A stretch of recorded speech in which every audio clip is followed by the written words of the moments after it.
Dad, what's wrong with the telly?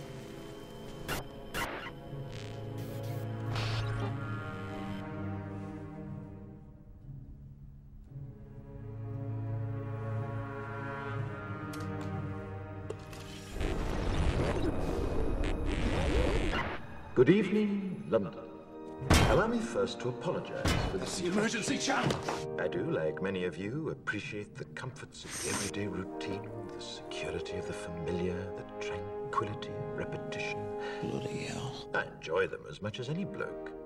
But in the spirit of commemoration, Who's that, Mum? whereby those important events of the past, usually associated with someone's death or the end of some awful bloody struggle, are celebrated with a nice holiday, I thought we could mark this November the 5th, a day that is sadly no longer remembered, by taking some time out of our daily lives to sit down and have a little chat. There are, of course, those who do not want us to speak. Let me think, just let me I think. suspect even now, orders are being shouted into telephones, and men with guns will soon be on their way. It's Chancellor Sutler. Damn it! Why? Because while the truncheon may be used in lieu of conversation, words will always retain their power. Words offer the means to meaning, and for those who will listen, the enunciation of truth.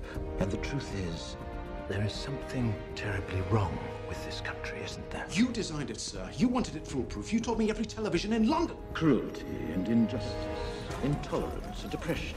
And where once you had the freedom to object, to think and speak as you saw fit, you now have censors and systems of surveillance coercing your conformity and soliciting your submission. We need cameras. How did this happen? Who's to blame? Well, certainly there are those who are more responsible than others, and they will be held accountable. But again, truth be told, if you're looking for the guilty, you need only look into a mirror. I know why you did it. I know you were afraid. Who wouldn't be? War, terror, disease. There were a myriad of problems which conspired to corrupt your reason and rob you of your common sense. Fear got the best of you, and in your panic you turned to the now High Chancellor Adam Sutler. He promised you order, he promised you peace, and all he demanded in return was your silent, obedient consent. Inspector, you're almost through. Last night, I sought to end that silence.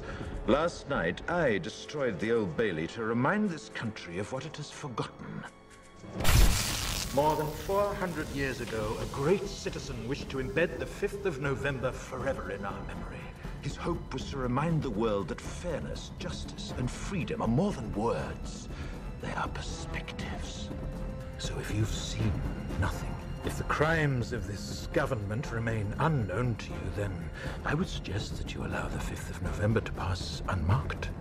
But if you see what I see, if you feel as I feel, and if you would seek as I seek, then I ask you to stand beside me 1 year from tonight, outside the gates of Parliament. And together we shall give them a 5th of November that shall never, ever be forgotten.